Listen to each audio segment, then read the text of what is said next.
What happens when a pregnant lawyer discovers her billionaire husband's affair turns into the most viral courtroom scandal in history? Sarah Reynolds thought she had the perfect marriage until she found a mysterious earring in her penthouse. But uncovering her husband's betrayal was just the beginning. His mistress had a plan so twisted that it would destroy Sarah's life on live television. The slap heard around the world was only the start of a conspiracy that went deeper than anyone imagined. If stories of resilience and triumph inspire you, hit that like button and subscribe for more incredible tales. Share this with someone who needs to hear that we're stronger than we know. The crystal chandelier cast diamonds of light across the ballroom as Sarah Reynolds adjusted her emerald dress over her 7-month pregnant belly.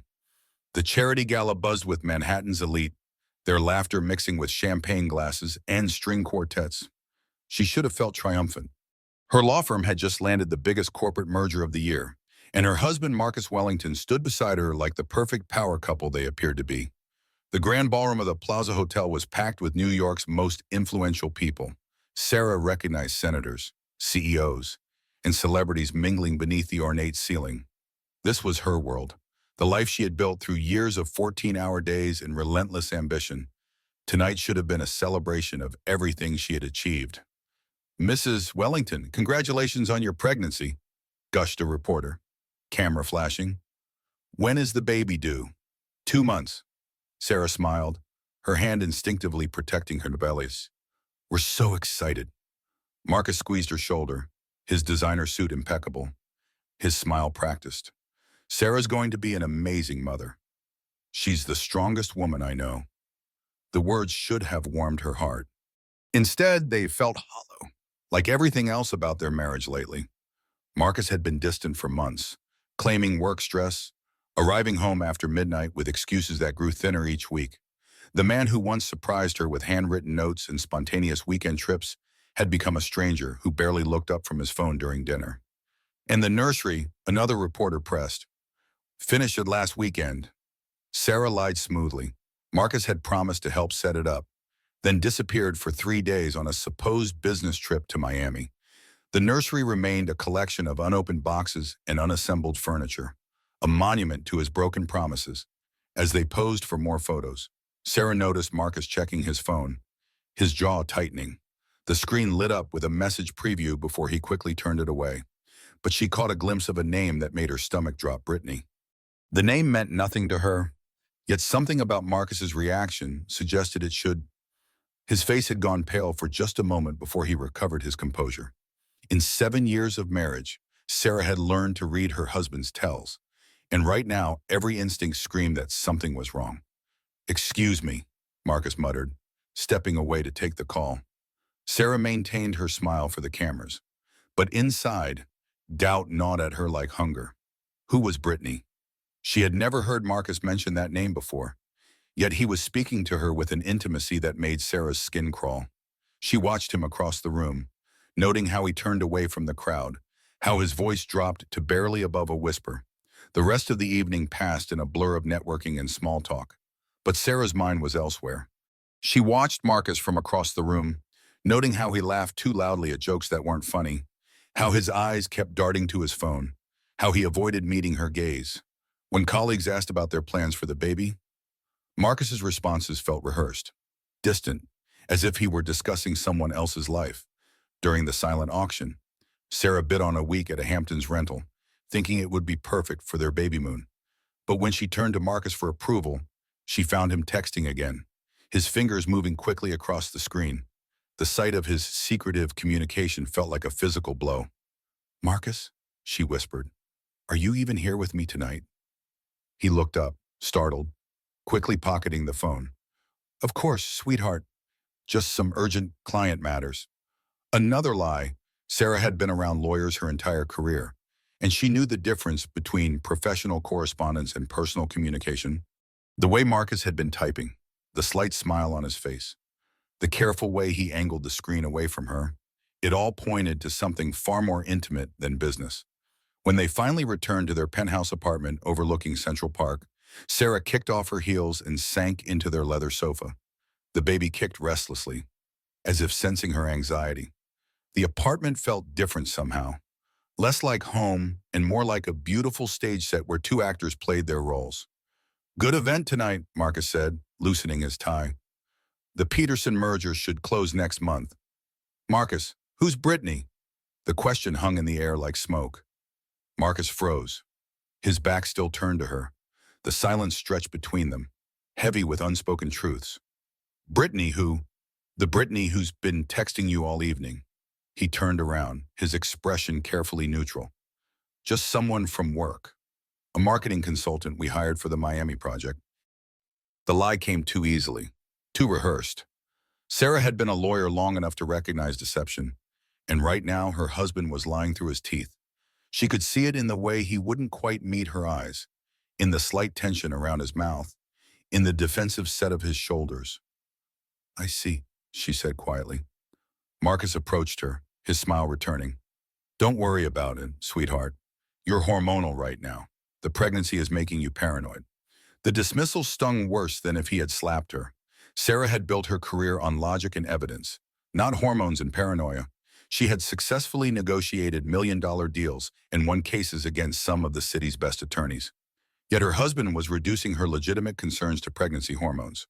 But as she watched Marcus retreat to his home office, claiming he had emails to answer, she felt the first crack in the foundation of her perfect life. The crack was small, barely visible, but Sarah knew from her legal training that small cracks could bring down entire structures if left unchecked. Later that night, as Marcus slept beside her, Sarah lay awake staring at the ceiling. The baby moved restlessly in her womb, and she whispered to it softly, "Everything's going to be okay. Little one. Mommy's going to make sure of that." But even as she said the words, Sarah felt them crumble like ash in her mouth. Nothing felt okay anymore, and she had the terrible feeling that her perfect life was about to shatter completely. Sarah found the earring on a Tuesday morning, tucked between the cushions of their Italian leather sofa like a small silver accusation. It wasn't hers. She studied the delicate piece of jewelry, noting its expensive craftsmanship and modern design, so different from her own classic style. The earring was bold, flashy, designed to draw attention. Everything Sarah's refined taste rejected. "Marcus," she called out, holding the earring in her palm.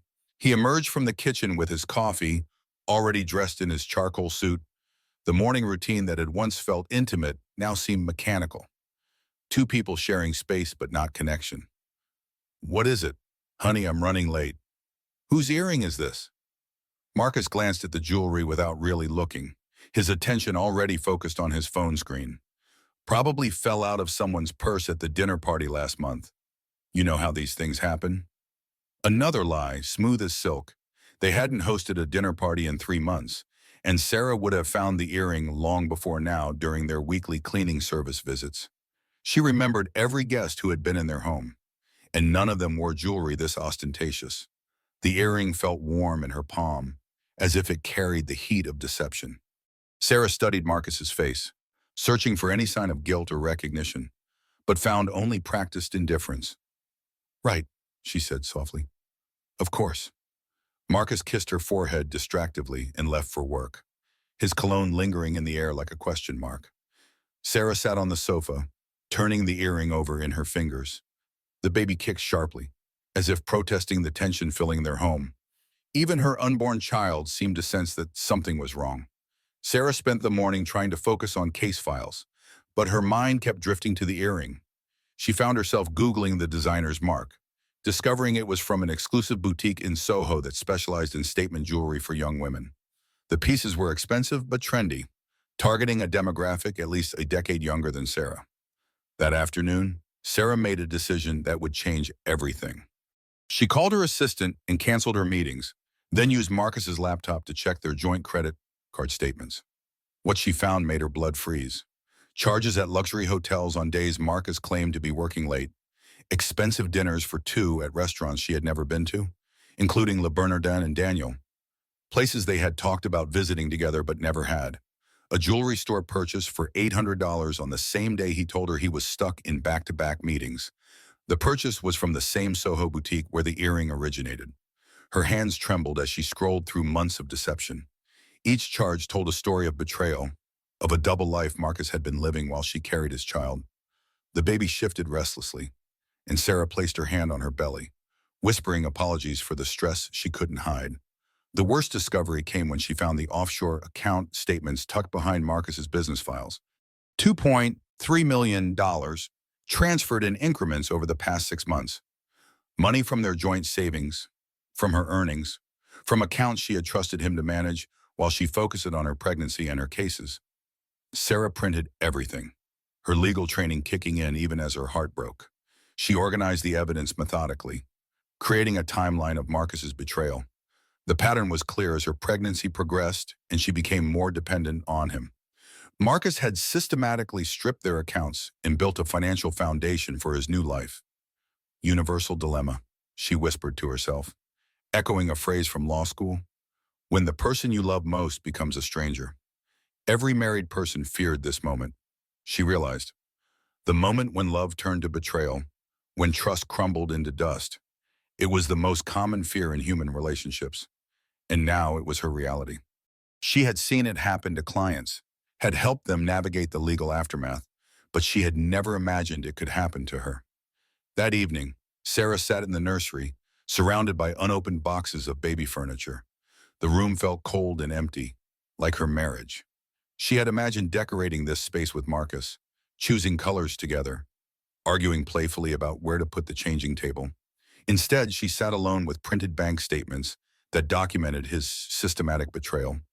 The nursery was supposed to be filled with love and anticipation. Instead, it had become a shrine to broken promises. Sarah picked up a tiny onesie from one of the gift bags, imagining her daughter wearing it, wondering if Marcus would even be there to see it. When Marcus came home at midnight, reeking of perfume that wasn't hers, Sarah pretended to be asleep. She listened to him shower, washing away the scent of his betrayal, and felt something die inside her chest. The man she had married, the father of her child, had become a stranger who thought nothing of lying to her face while she carried his baby. The next morning brought the final blow. While Marcus was in the shower, his phone buzzed with a text message. Sarah glanced at it instinctively and felt the world tilt on its axis. Last night was incredible. Can't wait to see you again. XOXOXOB. The message was from Brittany, sent at 11:30 the previous night. While Sarah had been sitting alone in their unfinished nursery, calculating the cost of his betrayal, her husband had been with another woman. The timestamp felt like a dagger to her heart. Sarah set the phone down with shaking hands and walked to the bathroom mirror. The woman staring back at her looked tired, vulnerable, 7 months pregnant and completely alone. But in her eyes, Sarah saw something new flickering to life: determination. She was going to find out exactly who Brittany was, and she was going to make sure Marcus paid for every lie he had told her. Her baby deserved better than a father who could betray his family so callously, and Sarah deserved better than a husband who treated her like a fool. The war was just beginning. Sarah hired Detective Lisa Campbell on a gray Thursday morning, meeting her at a coffee shop 3 blocks from her law firm. Campbell was a former police detective turned private investigator, with steel gray hair and eyes that missed nothing. The coffee shop was nearly empty at 10 a.m., giving them the privacy Sarah desperately needed. "I need to know everything about my husband's affair," Sarah said without preamble. "Every detail, every location, every lie." Campbell studied her across the small table, taking in the expensive maternity clothes and the diamond wedding ring that Sarah still wore despite everything. The detective had seen this scenario countless times, but something about Sarah's controlled composure suggested this case would be different. "Are you sure you want to go down this road? Sometimes ignorance really is bliss. I'm 7 months pregnant, and my husband is stealing our money to fund his affair. Ignorance is the last thing I can afford right now." Sarah had spent the previous night reviewing Marcus's financial records, finding more evidence of his deception with each page. Hotel charges, restaurant bills, cash withdrawals that painted a picture of a man living 2 completely separate lives. The methodical documentation of his betrayal had helped her channel her emotional devastation into professional focus. "Fair enough." Campbell pulled out a contract. "My rate is $500 a day plus expenses, full surveillance, financial investigation, digital forensics if needed. How deep do you want me to go? All the way to the bottom?" Sarah signed the contract with steady hands, but inside her heart was racing. She was crossing a line from suspicious wife to active investigator, and there would be no going back once Campbell started digging. Part of her still hoped there was an innocent explanation for everything, but her legal instincts told her she was already past that point. Within 48 hours, Campbell delivered a manila envelope that changed Sarah's life forever. The photographs were devastating in their clarity. Marcus entering a luxury apartment building with a stunning brunette, the same woman at expensive restaurants, draped over Marcus like she owned him, hotel receipts and credit card statements that painted a picture of a double life Sarah never suspected. The woman was young, probably mid-20s, with the kind of confident beauty that came from knowing she was desired. In every photo, she looked possessive, territorial, as if she were marking her claim on Marcus for the camera. Sarah felt sick looking at the images, but she forced herself to study each one clinically. Her name is Brittany Cross, Campbell explained as Sarah flipped through the evidence. 26 years old, social media influencer with about 500,000 followers. She's been with your husband for 8 months, maybe longer. 8 months. Sarah was 5 months pregnant when the affair started, meaning Marcus had been cheating on her while she was carrying his child. The timeline made her feel physically ill. While she had been suffering through morning sickness and planning their future as parents, Marcus had been building a relationship with another woman. There's more, Campbell continued. The apartment is in her name, but he's paying the rent. $7,500 a month. The car she drives, a BMW convertible, is registered to one of his shell companies. Sarah studied the photos of Brittany climbing into the expensive car, wearing designer clothes that probably cost more than most people's monthly salaries. Marcus wasn't just having an affair. He was funding an entire lifestyle for his mistress, while Sarah worked 14-hour days to support their family. Shell companies. Your husband has been moving money around like he's trying to hide something. Offshore accounts, dummy corporations, cash transfers. Either he's planning to divorce you and keep everything, or he's involved in something illegal. Maybe both. Campbell spread out financial documents across the small cafe table, keeping her voice low. Look at this pattern. Every time you had a doctor's appointment or a pregnancy milestone, he made a large transfer to one of these accounts. It's like he was preparing for your absence from his life. The revelation hit Sarah like a physical blow. Marcus hadn't just been unfaithful. He had been strategically planning her elimination from his life. Every doctor's visit she had excitedly shared with him, every ultrasound photo she had texted him at work, had been met with another step in his plan to abandon her and their child. That night, Sarah confronted Marcus in their bedroom. She laid the photographs on their dresser like playing cards in a deadly game, each image a testament to his betrayal. I know about Brittany. Marcus went white, then red, then settled on a cold fury that Sarah had never seen before. The mask of the loving husband finally slipped completely, revealing someone she didn't recognize. You had me followed. Are you insane? I'm pregnant with your child and you're spending our money on your mistress. Which one of us is insane? Marcus stepped closer, his voice dropping to a dangerous whisper. For the first time in their marriage, Sarah felt afraid of her husband. The man who had once held her gently, who had promised to protect her, was looking at her like an enemy. You think you're so smart, don't you? The brilliant lawyer who has it all figured out, but you have no idea what you're dealing with. Then enlighten me. Brittany makes me happy. She doesn't nag me about work or cry about being lonely. She doesn't get fat and emotional and turn into a different person. The words hit Sarah like physical blows. She had gained 30 pounds during her pregnancy, following her doctor's recommendations exactly. She had cried when Marcus missed dinner because she had been eating alone for weeks. Every emotion he was weaponizing against her had been a normal response to his neglect and abandonment. I'm pregnant with your baby. Are you a... Marcus's smile was cruel, calculated to inflict maximum damage. Because I've been thinking about that. You travel for work all the time. Sarah, you have male colleagues. How do I know that baby is really mine? The accusation was so vicious, so calculated to destroy her, that Sarah actually staggered backward. Marcus pressed his advantage, moving closer like a predator, sensing weakness. And here's the thing about your little investigation. I've been documenting your behavior for months. The mood swings, the paranoia, the way you've been drinking wine even though you're pregnant. Who do you think a judge will believe, the successful businessman or the unstable pregnant woman who spies on her husband. Sarah realized with crystal clarity that Marcus hadn't just been unfaithful. He had been planning this, orchestrating her downfall while pretending to love her. Every argument they'd had, every moment of pregnancy hormones or justified anger, had been documented as evidence of her instability. The man she had married was gone, replaced by a stranger who wanted to destroy her. "Get out," she whispered. "This is my house, Sarah. You get out. And when you do, don't expect to take anything with you. By the time I'm done, you'll be lucky to get supervised visitation with your bastard child." Marcus walked out of the bedroom, leaving Sarah alone with the photographs of his betrayal scattered across her dresser. She sank onto the bed, her hands protectively covering her belly, and felt the first wave of true despair crash over her.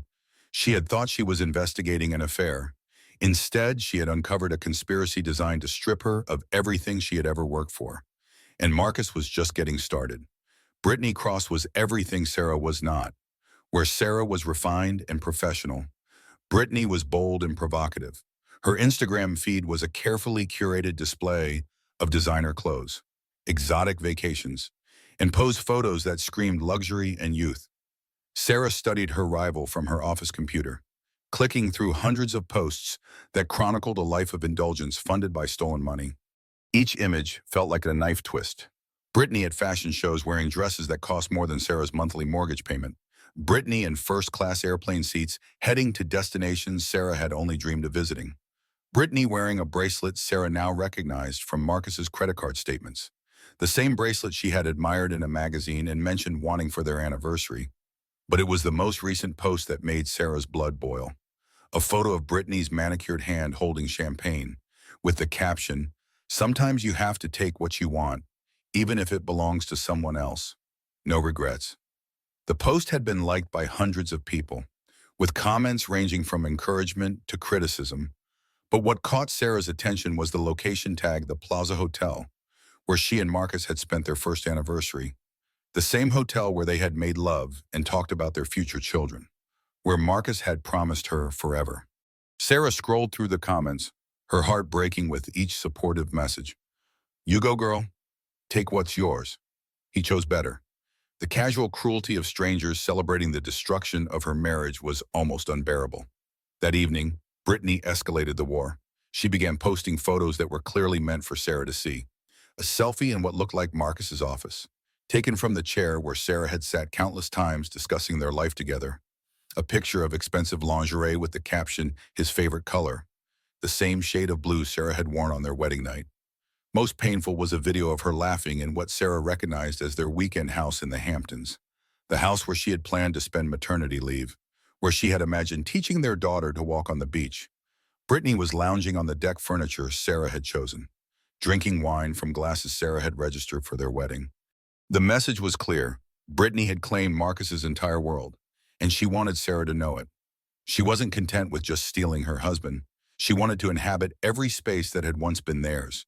But Brittany's boldest move came the next day, when she posted a photo of herself at the same charity gala where Sarah had first suspected the affair. In the background of the shot, Sarah could see herself and Marcus posing for photographers, looking like the perfect couple while his mistress documented their lie from across the room. "Look what I found in my camera roll," Brittany had captioned the post. "Some people live such interesting lives, don't they?" The accompanying hashtags were even more cruel. #upgrades, #better off, #no regrets, living my best life. Sarah realized that Brittany had been at the gala, watching her, photographing her humiliation without Sarah ever knowing. The violation felt worse than the affair itself. Sarah zoomed in on her own face in the background of Brittany's photo, seeing the happiness and trust that had been genuine that night. She looked so naive, so unaware of the woman plotting against her just feet away. The contrast between her innocent smile and Brittany's predatory satisfaction was nauseating. At her law firm, Sarah found it increasingly difficult to concentrate. Her assistant, Jennifer, brought her pregnancy tea and worried glances. But Sarah couldn't explain that her personal life was imploding while she tried to negotiate million-dollar deals. "Mrs. Wellington, your 1 o'clock appointment is here," Jennifer announced.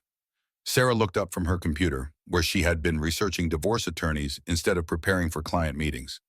Her browser history was a testament to her desperation. Best divorce lawyers, NYC. Custody rights pregnant women. Financial fraud in marriage. My what? Mr. Harrison from Peterson Holdings. The merger consultation you scheduled last week. Sarah had completely forgotten. She smoothed her maternity dress and tried to focus on work, but her mind kept drifting to Brittany's posts and Marcus's threats.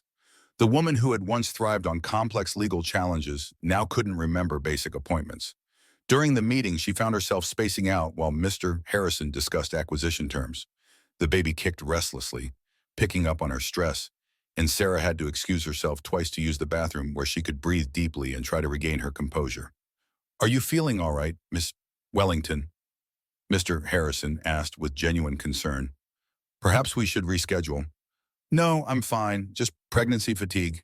But she wasn't fine. She was falling apart, and everyone could see it. Sarah realized that Marcus's accusations about her instability weren't entirely wrong. The stress of his betrayal was affecting her work, her health, and her ability to think clearly. She was becoming the unstable woman he claimed she already was. That night, she called Thomas Clark, one of the city's best divorce attorneys. Thomas had been a classmate at law school and had built a reputation for protecting high-net-worth women in contentious divorces. "I need to file for divorce," she told him, "and I need to move fast." "What's the rush?" "My husband is planning to destroy me. He's already started." Thomas's voice was grave. "Sarah, I've known you for years. You're one of the sharpest lawyers in the city. If you think you need to move fast, then we move fast. Come in tomorrow morning, and we'll begin." As Sarah hung up the phone, she felt a mixture of relief and terror. She was finally taking action, but she knew Marcus wouldn't go down without a fight. And with Brittany encouraging him, documenting every move on social media, that fight was going to be brutal and very public. The next morning brought another bombshell. Brittany had posted a photo of a positive pregnancy test on her pristine white marble countertop, surrounded by expensive candles and fresh flowers. Surprise life is full of beautiful, unexpected gifts. Some of us are just better at appreciating them. Hashtag blessed, hashtag new beginnings, hashtag Mom Toby. The post had hundreds of comments within an hour, but it was the timing that made Sarah sick. If Brittany was pregnant, it meant Marcus was going to be a father twice over, and Sarah's child would have a half-sibling born to a woman who delighted in destroying families. Sarah stared at the post until her vision blurred with tears. She had thought things couldn't get worse, that she had already discovered the depths of Marcus and Brittany's cruelty. She was wrong. The courthouse steps were swarming with reporters when Sarah arrived for her divorce hearing. News of the Wellington divorce had leaked, and the media had turned it into a circus. Cameras flashed as Sarah climbed the steps, her hand protectively over her 8-month pregnant belly. "Mrs. Wellington, how does it feel to be abandoned while pregnant?"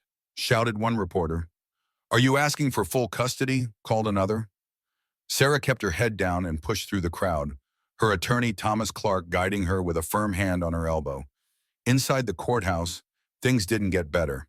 The gallery was packed with spectators, journalists, and curiosity seekers drawn by the scandal. At the defendant's table, Marcus sat with his legal team, looking confident and unrepentant. But it was the woman beside him that made Sarah's stomach turn. Brittany Cross had dressed conservatively for court, but her presence was a calculated insult. She was there to support Marcus, to show the world that he had moved on. "Your Honor," Thomas began when proceedings started, "Mrs. Wellington is seeking full custody of the unborn child, as well as equitable distribution of marital assets that Mr. Wellington has systematically hidden and misappropriated." Marcus's attorney, a shark named David Rothstein, stood immediately. "Your Honor, Mrs. Wellington's claims are the desperate accusations of an unstable woman who has become increasingly paranoid and erratic during her pregnancy." The words stung, but Sarah had expected them. What she hadn't expected was what came next. "We have documented evidence of Mrs. Wellington's deteriorating mental state," Rothstein continued, producing a thick folder.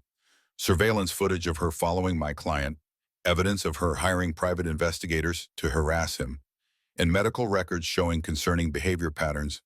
Sarah's blood ran cold. Medical records. She had never authorized the release of her medical information. Thomas objected immediately. Your Honor, Mrs. Wellington's medical records are privileged information that cannot be used without her consent. Consent was obtained, Rothstein smiled coldly, by Mr. Wellington, as her emergency contact and medical proxy, after she suffered what appeared to be a mental breakdown in their home. It was a lie, but a cleverly constructed one. Marcus had been planning this attack for months, building a case against her sanity while carrying on his affair. The judge, an older man named Richard Stone, looked troubled. I'll need to review these documents in chambers before proceeding. During the recess, Sarah felt her carefully constructed composure cracking. They can't do this, she whispered to Thomas. Those records are falsified or taken out of context. I know, Thomas said grimly, but fighting this is going to take time we don't have. You're due to give birth any day now, and they're counting on you being too vulnerable to fight back effectively. When court resumed, Judge Stone looked grim. After reviewing the submitted evidence, I'm ordering a psychological evaluation for Mrs. Wellington before proceeding with custody discussions. The gallery erupted in whispers. Sarah felt the world spinning around her. A psychological evaluation would take weeks, and she would give birth before it was complete. Marcus would have time to hide more assets, to build his case against her, to position himself as the stable parent. But the worst was yet to come. As the hearing concluded and people began filing out, Brittany Cross approached Sarah's table. She moved like a predator, confident and calculating. Poor Sarah, Brittany said loudly enough for nearby reporters to hear. It must be so hard to accept that Marcus chose someone else, someone younger, prettier, and mentally stable. And the insult hung in the air like poison. Sarah felt every eye in the courtroom turn toward them, cameras focusing, reporters leaning closer to catch her reaction. At least my child will know who its father is, Sarah replied quietly. Brittany's smile faltered for just a moment, but then she recovered. Actually, about that, she said, her voice dripping with false sweetness. And then Brittany Cross did something that would define the rest of Sarah's life. She drew back her manicured hand and slapped Sarah across the face with a sound that echoed through the courthouse like a gunshot. The courtroom exploded. Cameras flashed. Reporters shouted questions. Security rushed forward. And Sarah, 8 months pregnant and publicly humiliated, felt something inside her break completely. But in that moment of devastation, she also felt something else. A spark of fury so pure and bright that it burned away her fear. Brittany Cross had just made the biggest mistake of her life. The sound of Brittany's slap echoed through the packed courtroom like a thunderclap. For a moment, absolute silence fell. Then chaos erupted. Sarah stumbled backward, her hand flying to her stinging cheek as gasps filled the air. Camera flashes exploded like fireworks, and reporters surged forward, shouting questions over each other. The bailiff rushed toward Brittany, but she stood there smirking, satisfied with her performance. Order, order in the court. Judge Stone's gavel hammered repeatedly as security guards pushed through the crowd. Sarah felt the world spinning around her. The humiliation was complete, absolute. She had been struck in open court while 8 months pregnant, and hundreds of people had witnessed it. By evening, the video would be everywhere. By morning, she would be the most pitied woman in America. Her baby kicked violently, responding to her spiking blood pressure and racing heart. Sarah pressed both hands to her belly, fighting waves of nausea and dizziness. The stress was affecting the baby, and that terrified her more than any public humiliation. Are you okay? Thomas asked urgently, steadying her with his arm. Sarah couldn't speak. She watched through blurred vision as the bailiff finally reached Brittany, who was still wearing that triumphant smile. The woman looked like she had just won an award rather than committed assault in front of hundreds of witnesses. Ma'am, you're under arrest for assault, the bailiff announced, but Brittany just laughed. It was just a little slap. Sometimes pregnant women need to face reality. The cruelty in her voice cut deeper than the physical blow. Sarah realized this had all been planned, orchestrated for maximum humiliation. Brittany wanted the cameras, wanted the spectacle, wanted to destroy Sarah's dignity in the most public way possible. This wasn't a moment of rage. It was a calculated performance designed to go viral. Marcus sat at his table throughout the chaos, making no move to help his pregnant wife or control his mistress. His silence was its own form of assault, and Sarah finally understood how completely alone she was. The man who had promised to love and protect her was watching her be destroyed with apparent indifference. "This court is in recess," Judge Stone declared, his voice booming over the crowd. "Clear the gallery immediately." As security escorted Brittany away, she turned back to wink at Sarah. "Don't take it personally, young sweetie. Marcus just prefers winners." The words were captured by a dozen microphones and would be replayed endlessly on news programs. Sarah felt her knees giving way as the full impact hit her. She wasn't just losing her husband and her marriage. She was losing her reputation, her dignity, and possibly her career. The legal community was small and gossipy. How could she represent clients effectively when everyone knew her as the pregnant woman who got slapped by her husband's mistress? The video would follow her forever, a permanent reminder of this moment of helplessness. Thomas guided her out through a side exit, avoiding the mob of reporters waiting at the main entrance. In the hallway, Sarah finally broke down. "I can't do this," she sobbed, leaning against the wall. "I can't fight them anymore. They're destroying me piece by piece." "Yes, you can," Thomas said firmly. "This isn't over." Sarah, what Brittany just did was assault, caught on camera, witnessed by hundreds of people. She just handed us the biggest gift we could ask for." But Sarah barely heard him. She was thinking about her unborn child, about the viral video that would follow them forever. Her baby would grow up knowing that their mother had been publicly humiliated and struck while pregnant. How could she explain this to Emma someday? "I need to go home," she whispered. "Sarah, we need to talk about next steps. This changes everything." "No," Sarah said, her voice barely audible. "It doesn't change anything. They win. They always win." As Thomas walked her to the parking garage, Sarah felt something dying inside her. The fight, the hope, the belief that justice existed. Brittany's slap hadn't just stung her cheek. It had shattered her spirit. Within hours, the video was trending on every social media platform. The headline read, "Pregnant Woman Slapped in Court by Husband's Mistress." The comments ranged from outrage to mockery, but they all had one thing in common. They made Sarah a victim, an object of pity rather than respect. That night, alone in the apartment that no longer felt like home, Sarah sat in the unfinished nursery and finally let herself cry. She cried for her marriage, for her dreams, for the future she had planned that would never exist. But most of all, she cried because she was starting to believe Marcus was right. Maybe she was weak. Maybe she was pathetic. Maybe she deserved exactly what was happening to her. The slap had been broadcast to the world, but the real damage was invisible. Brittany Cross had broken something inside Sarah that might never heal. And the worst part was, Sarah was starting to think she deserved it. The psychological evaluation took place in a sterile office that smelled of disinfectant and despair. Dr. Margaret Foster was a court-appointed psychiatrist with kind eyes and a gentle voice, but Sarah barely registered her presence. 3 days had passed since the slap, and the video had been viewed 20 million times. "How are you sleeping, Sarah?" Dr. Foster asked. "I'm not." Sarah's voice was flat, emotionless. "Every time I close my eyes, I see the cameras. I hear the laughter." The internet had been merciless. Memes of her shocked face after the slap. Commentary about how she deserved it for being a nagging wife. Speculation about whether the baby was really Marcus's.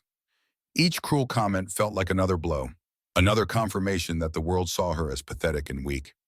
"Have you had any thoughts of harming yourself or your baby?" "No," Sarah lied. The truth was, she sometimes wished she could just disappear, that she and the baby could vanish from this nightmare. But that wasn't the same as wanting to die, was it? It was more like wanting to exist somewhere else, in a world where her humiliation hadn't been broadcast to millions of strangers. Dr. Foster made notes, and Sarah knew how this would look in court. The broken woman, the unstable mother-to-be who couldn't handle her husband's affair. Marcus's lawyers would use every tear, every moment of weakness, to prove she was unfit. "Sarah, you've been through a significant trauma. Your reactions are completely normal given the circumstances." But normal didn't matter in family court. What mattered was appearing strong, stable, capable of raising a child alone, and Sarah felt anything but strong. She felt like a fraud, a woman who had built her career on being tough and logical, only to crumble at the first real test. The evaluation lasted 2 hours, covering everything from her childhood to her marriage to her career. Dr. Foster asked about her relationship with her parents, her support system, her coping mechanisms. Each question felt like another invasion of privacy, another way for strangers to judge her fitness as a mother. By the end, Sarah felt stripped bare, every vulnerability exposed and documented. She wondered if this was how criminals felt during interrogation, except she hadn't committed any crime other than trusting the wrong man. "When will you submit your report?" Sarah asked as the session ended. "Within the week. But Sarah, I want you to know that seeking help isn't a sign of weakness. It's a sign of strength." The words were meant to be comforting, but they felt hollow. Sarah drove home through city streets that seemed alien now, past billboards and newsstands that might feature her humiliation. Every stranger on the sidewalk might have seen the video, might know her story. At home, she found Detective Campbell waiting in the lobby with an envelope. The detective's presence was both a relief and a reminder that her private life had become a public investigation. "I have some news," Campbell said carefully, "about Brittany's pregnancy." They rode the elevator in silence. In her apartment, Sarah poured herself water with shaking hands while Campbell opened the envelope. The familiar ritual of receiving evidence felt different now, tainted by the knowledge that nothing Campbell found could undo the viral video. The pregnancy test Brittany posted on social media. "It's fake." Sarah looked up sharply. "What? I ran a background check." Brittany's been secretly seeing a fertility specialist for endometriosis. She can't get pregnant naturally, might not be able to conceive at all. The test was staged. For the first time in days, Sarah felt a flicker of something other than despair. She's been lying about the pregnancy. Gets worse. I've found records of her buying multiple pregnancy tests from different pharmacies, practicing for the perfect photo. She also researched miscarriage symptoms, probably planning to stage a loss for sympathy after the divorce is finalized. The calculated cruelty took Sarah's breath away. Brittany hadn't just stolen her husband and humiliated her in public. She had planned an entire fictional pregnancy, complete with a staged miscarriage designed to generate sympathy and social media engagement.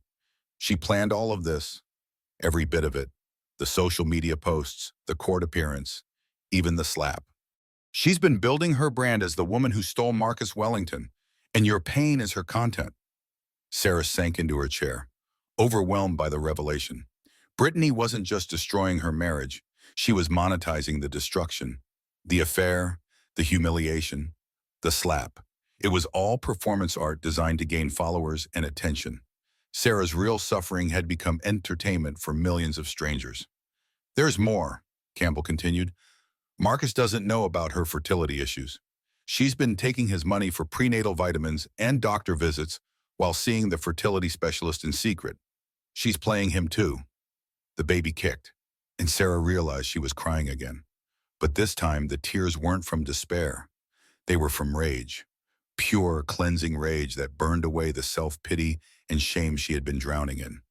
"I want you to document everything," Sarah said, her voice steady for the first time in days. "Every lie, every deception, every fake post. I want enough evidence to bury them both. Are you sure you're ready for this fight? It's going to get uglier before it gets better." Sarah thought about her unborn child, about the world Brittany and Marcus were creating with their lies and cruelty. She thought about the women who would watch this story and learn that bullies could win if their victims were too broken to fight back.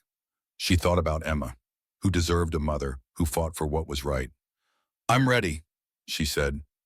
"But this time, I'm not fighting fair." Campbell smiled grimly.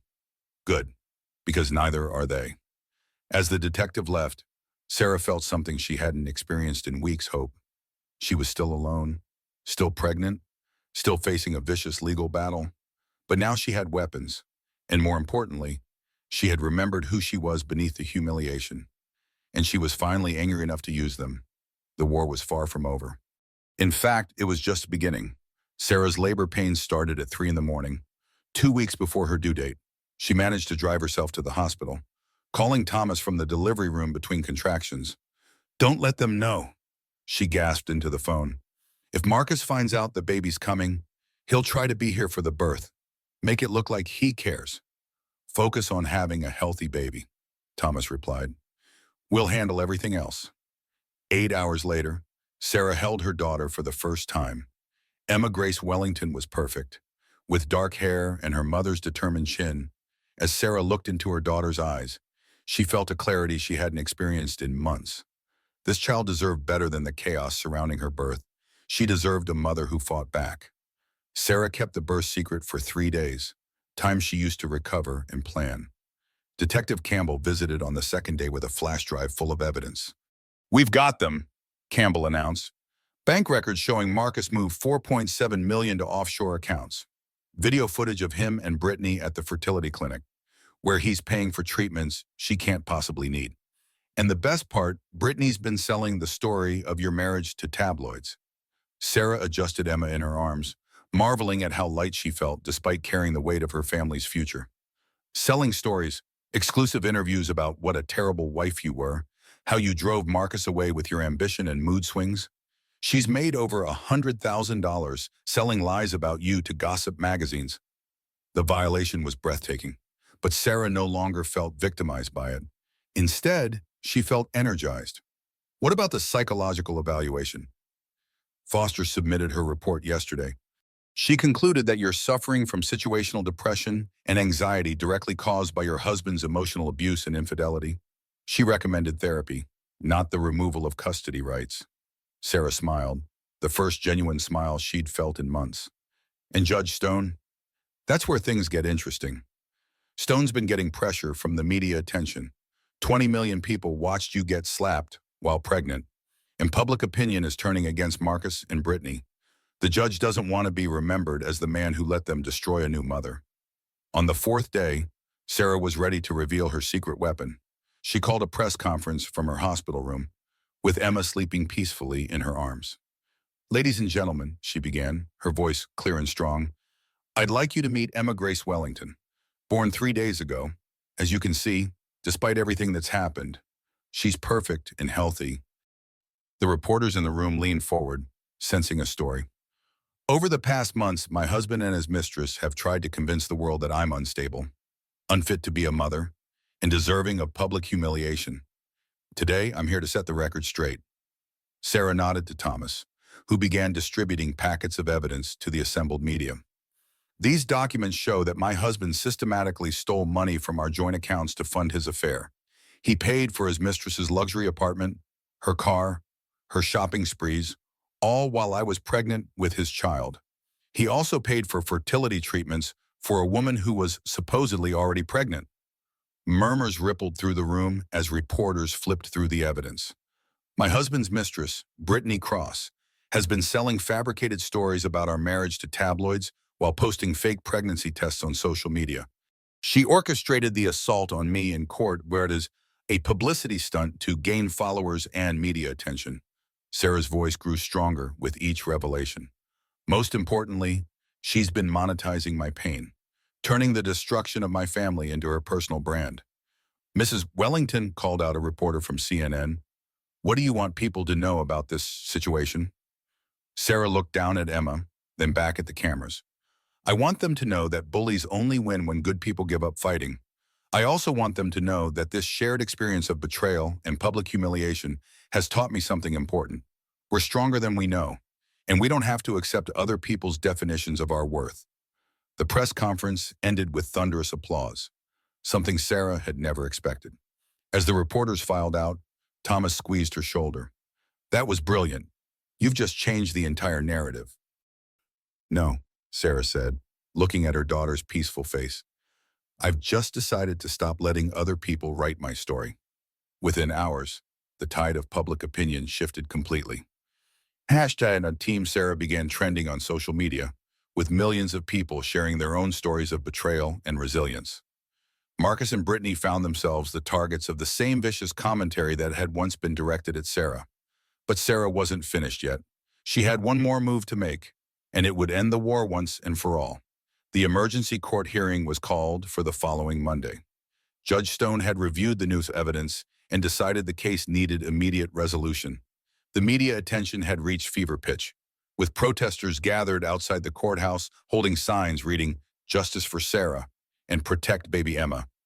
Sarah entered the courtroom carrying Emma in her arms, a deliberate choice that drew gasps from the gallery. She looked radiant, confident, nothing like the broken woman who had been slapped just weeks earlier. Marcus sat pale and uncomfortable at the defendant's table, while Brittany was noticeably absent. "Where is Miss Cross?" Judge Stone inquired. "Your Honor." Marcus's attorney stammered. "Ms. Cross is dealing with health issues and couldn't attend today." The truth, as Sarah knew from Detective Campbell's latest report, was that Brittany had fled to Los Angeles after learning about the evidence against her. Her social media accounts had gone dark, and several of her sponsorship deals had been canceled. The woman who had built her brand on destroying Sarah's life was now facing the consequences of her own actions. "Very well," Judge Stone said grimly. "Let's proceed." Thomas stood with quiet confidence. "Your Honor, the evidence speaks for itself. Wellington systematically defrauded his pregnant wife, used marital assets to fund an extramarital affair, and conspired with his mistress to publicly humiliate Mrs. Wellington in this very courtroom. He presented the financial records, the fertility clinic footage, and the tabloid contracts Brittany had signed. Each piece of evidence was more damaging than the last." Sarah watched Marcus's face grow paler with each revelation, seeing the moment when he finally understood that his carefully constructed lies were crumbling. "Furthermore," Thomas continued, "we have obtained recordings of phone conversations between Mr. Wellington and Ms. Cross in which they discussed strategies for making Mrs. Wellington appear unstable." The courtroom erupted in whispers. Marcus looked sick, his confident facade crumbling. Sarah felt Emma shift in her arms and realized her daughter was alert, as if sensing the importance of this moment. These recordings were obtained legally through Ms. Cross's own social media activities, Thomas explained. She recorded their conversations for her personal content creation, never realizing they could be used as evidence. The irony wasn't lost on Sarah. Brittany's obsession with documenting every moment of her life had ultimately provided the evidence needed to destroy her. The judge requested to hear the recordings in chambers. When he returned 20 minutes later, his expression was thunderous. Sarah had never seen Judge Stone look so angry, and she realized that even a seasoned family court judge had been shocked by the depth of Marcus and Brittany's cruelty. "Mr. Wellington," Judge Stone said, his voice cutting through the courtroom like a blade. "In 30 years on this bench, I have rarely encountered such calculated cruelty toward a pregnant woman and unborn child." Marcus tried to stand, but his attorney pulled him back down. Sarah noticed his hands were shaking, and for the first time since this nightmare began, she felt genuinely sorry for him, not because he didn't deserve what was coming, but because he had destroyed himself so completely. The evidence shows a pattern of financial fraud, emotional abuse, and conspiracy to commit character assassination. You used your wife's pregnancy as a weapon against her, exploiting her vulnerability for your personal gain. Sarah felt Emma shift in her arms and realized her daughter was listening to the words that would define her future. She whispered softly to the baby, promising that this would be the last time they would have to sit in a courtroom fighting for their right to dignity and security. "Therefore," Judge Stone continued, "I am awarding Mrs. Wellington full custody of the minor child. Emma Grace Wellington and Mr. Wellington will be granted supervised visitation only, contingent upon completion of anger management and financial counseling programs." The gallery erupted in applause, but the judge wasn't finished. Sarah felt tears of relief streaming down her face, but she forced herself to remain composed. This was Emma's moment of justice, and she wanted to remember every detail. "Regarding the division of assets, I find that Mr. Wellington's deliberate concealment and misappropriation of marital funds warrants punitive action. Mrs. Wellington will receive 75% of all marital assets, including full ownership of the Manhattan apartment and the Hamptons house." Marcus finally found his voice. "Your Honor, this is excessive. I have rights as a father." "Your rights as a father ended when you chose to humiliate the mother of your child in my courtroom," Judge Stone replied coldly. "You orchestrated a campaign of psychological warfare against a pregnant woman. Your behavior was not just morally reprehensible, It was criminal. Sarah felt a surge of vindication so powerful it almost took her breath away. For months, she had been made to feel like she was the problem, like her pain and anger were unreasonable. Now a judge was validating everything she had experienced. Additionally, the judge continued, I am referring this case to the district attorney for possible criminal charges related to financial fraud and conspiracy. As the gavel came down with finality, Sarah looked around the courtroom. She saw reporters scribbling furiously, spectators wiping away tears, and her own legal team beaming with satisfaction. Detective Campbell gave her a thumbs up from the gallery, and Sarah mouthed, "Thank you," in return. But most importantly, she saw her daughter's future being secured by the truth. Emma would grow up knowing that justice existed, that bad actions had consequences, and that her mother had fought tirelessly to protect them both. Marcus left the courthouse alone, his empire in ruins, his reputation destroyed. The man who had once commanded respect and admiration was now a cautionary tale about the price of cruelty. Brittany remained in hiding, her social media career over, facing potential charges for fraud and conspiracy, and Sarah walked out into the sunlight, carrying Emma, surrounded by supporters and ready to build a new life based on truth instead of lies. She paused on the courthouse steps, feeling the warmth of the sun on her face and the weight of her daughter in her arms. The slap that was meant to destroy her had instead revealed her strength. The humiliation that was supposed to break her had made her unbreakable, and the man who had tried to erase her from his life had instead erased himself from hers. Justice had won, but more importantly, love had triumphed over cruelty. 6 months later, Sarah stood in the renovated nursery of her Manhattan apartment, watching Emma sleep peacefully in her crib. The room was everything she had imagined during those dark days of pregnancy, filled with soft colors and gentle light streaming through the windows overlooking Central Park. The past half year had been transformative. Marcus had pleaded guilty to financial fraud charges and was serving 18 months in minimum security prison. His business empire had collapsed under the weight of the scandal, and the money he had stolen was returned with interest. Brittany Cross had disappeared from social media entirely after being charged with conspiracy and fraud. Her influencer career was over, her credibility destroyed by her own recorded lies. But Sarah's story had taken a different turn. The press conference from her hospital bed had resonated with millions of women who had faced betrayal and public humiliation. She received thousands of messages of support, and several publishers had approached her about writing a book. From Victim to Victory, How I Reclaimed My Life was set to be published in the fall, with proceeds going to support other women facing similar battles. Sarah had also started a nonprofit organization called Second Chances, providing legal aid and emotional support to women navigating divorce while pregnant or with young children. The work was demanding but fulfilling. Every week, Sarah met with women whose stories echoed her own, women who had been made to feel weak or unstable by their circumstances. She helped them find strength they didn't know they possessed, just as she had discovered her own. Detective Campbell knocked on the apartment door, arriving for her regular check-in that had evolved into genuine friendship. "How's our girl doing?" Campbell asked, peering into the nursery where Emma was stirring awake. "Perfect," Sarah said, lifting her daughter from the crib. "Growing stronger every day, just like her mother." They sat in the living room where Sarah had once confronted Marcus about his affair. The space felt completely different now, filled with light and laughter instead of tension and lies. Sarah had redecorated entirely, choosing warm colors and comfortable furniture that reflected the woman she had become rather than the woman she had been. "Any word from Marcus?" Campbell asked. "His attorney called last week. He wants to increase his visitation rights when he's released." Sarah's voice was calm, confident. "I told them we'd consider supervised visits if he completes the court-mandated programs and demonstrates genuine remorse." "How do you feel about that?" Sarah looked down at Emma, who was studying her mother's face with intelligent eyes. "Emma deserves the chance to know her father, but only if he becomes someone worthy of knowing. If not, she'll be better off without him. I won't let my desire to give her a complete family compromise her safety or well-being." The doorbell rang, and Sarah opened it to find Thomas Clark with a bottle of champagne and a huge smile. "We won the appeal," he announced. Marcus's attorneys tried to challenge the custody arrangement and asset division. The appellate court not only upheld everything, They increased the punitive damages. Sarah felt a surge of satisfaction, but also something deeper closure. How much? 2.3 million in additional damages, plus legal fees.